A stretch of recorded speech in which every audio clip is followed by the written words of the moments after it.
Right, so I've had some questions about lime mortar on other videos, so here we go.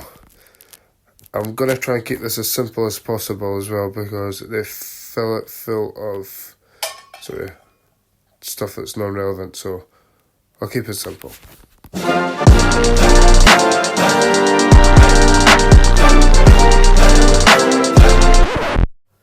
So lime is just calcium carbonate, either limestone or shells, burnt to really, really high temperature in a kiln, cooled off, and you get slaked lime or powdered lime. This is hydraulic lime, this is hydrated lime. Use hydrated lime with cement, and you use hydraulic lime with water, and maybe a plasticizer, but never with cement. If you really need to know what plasticizer we use, just ask in the comments. This is one of the brands that we use over in Scotland. I think it's for France. So we have St Aster is the manufacturer. So in front of us we have pure NHL 3.5, a bag on the left, the blue one, and on the brown one is pure NHL 5. So these stand for natural hydraulic lime. You also get NHL 2. This is slightly weaker. You'd use this for internal stuff, plastering maybe, lath and plaster. You'd use in the old days.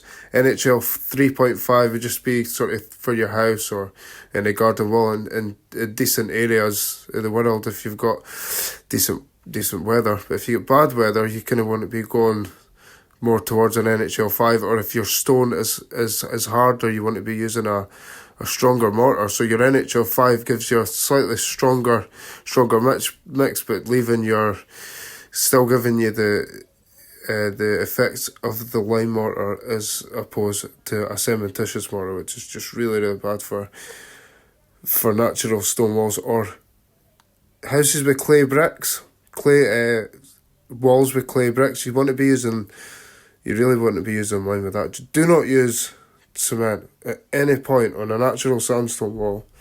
You could possibly get away with granite. In fact, let's just have a wee look into the different uses of each of these strengths of mortars and what you would use it on actually. Right, so this is NHL2. You want to mix that with sand, and you want to apply it to a lath and plaster. They used to put horsehair on the wall, or they would apply a first couple of coats, and they'd apply a coat in the horsehair, and then they would reapply the plaster. I don't know what the modern equivalent is. I'm not even sure they still do lath and plaster walls anymore. But this is what's usually used as an NHL2. I'm unsure of the mix. I'm not a plasterer. Okay, so NHL 3.5 is probably what you want to use if you live in an area with decent weather. These are some examples of a point in here, but essentially NHL 3.5. If you use a ratio of 5:2 with this between sand and binder, meaning lime, so you want 5 sand and 2 lime. That would be your perfect mix probably. And from there you just want to add a wee bit of water until it's nice and workable, not too wet. So you don't want it to be streaking down the surface, because if it's streaking down the surface it's really difficult to wash off, because lime leaches into the stone. It binds really well into the stone. You can actually see it. It's completely different from when you're pointing cement. The cement doesn't stain into the stone, which to me basically means that it's not going to hold into the stone. It's not gluing. It's not sucking into the stone when you use cement. And this wall here actually is built in cement. It'll be pointed in lime. Shouldn't really be built in cement. We're able to do it because it's a cavity wall, and we've got wheat vents, etc. in it, so it's water impermeable. It's got building paper, etc. There's a video going up about that around about the same time as this. Hopefully, I'm not sure if I'll put it out before or after, but give it a look. I'll try and put a link up. Next, NHL 5. We'll wrap it up here. This will be done for the sort of pointing sort of explanation videos, but here's a couple of examples. This is the Isle of May beacon. Google it if you want. This was one of the first jobs I was involved in as a tradesman, actually. We used NHL 5 on this, and I'm actually Durham's beach sand and sharp sand, and that was NHL 5 just due to the fact that it was right in the middle of the North Sea and it was really, really exposed, and it needed to be a strong mortar, and it needed to protect the stone underneath as well.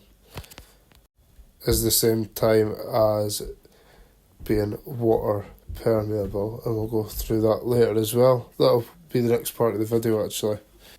Here is now a chimney rebuild that had been repointed in cement. You can see how the stones really decayed behind the cement, so you don't really want that. So we had to actually strip this whole chimney. That was built in NHL 5. Exposed chimney, obviously. Had to be a strong mix. Had to withstand a bit of weathering. The haunching on the top of the chimney actually had to be redone as well. That was NHL 3.5. The mix to this was 3 sharp sand, 2 building sand, and 2 lime. A strong mix. A stiff mix. Not too wet. Pointed nice and evenly and beat back with a brush. And if you're so inclined, have a look at some other videos on my channel. Give me a like if you want. Subscribe, please. Helps a lot. It's for the algorithm, I swear. Now to answer the question, why cement is bad and why lime is good. Right, we're not going to get too scientific here. Cement's bad because it does not stick to the stone. It's not water permeable, so what happens is when the moisture gets stuck in behind cement, gets stuck into the stone, the water's got absolutely nowhere to go, so it just leaches out through the stone, and you can see it. If you look at any sandstone building essentially that's been pointed with cement, there's always decaying sandstone underneath it, and if you could just walk up and just kind of rub your hand. This is all here. This has been pointed in cement before. You can see what kind of state it's in at the back. The sort of edge of the stones are just they're just horrible. If this had been repointed in lime, this would have probably been avoided. We probably wouldn't have had to actually rebuild this, as we see here. So yeah. Okay, so just for conclusion. Soft building materials require a soft mortar, no cement. If it's a natural building material, i.e. clay brick, sandstone, whinstone, granite, metamorphic stone, even like slate, marble, you have to use an organic building material, which will be lime. And your selection of sand, whatever it might be, these are just some examples I've seen on the internet. Just pictures of good or bad point. You can judge for yourself. But just please, if you own a sandstone building, do not render it with cement. Do not point it with cement. Seek a stonemason's professional advice. And actually, even if you're going to do it yourself, make sure you ask somebody that knows somebody and get them to recommend a decent building supplier, a decent sand. Make sure you weigh your mix. You want to gauge your mix properly. You want to do tubs of sand. I've actually done a video on that, so if you want to have a wee look, there are some videos. I'll do an actual live video of me making a mix and I'll put it up soon, but I just wanted to do this while I was off at the weekend. Thanks for listening, and like and subscribe if you get this far, and yeah, thanks for listening. Goodbye.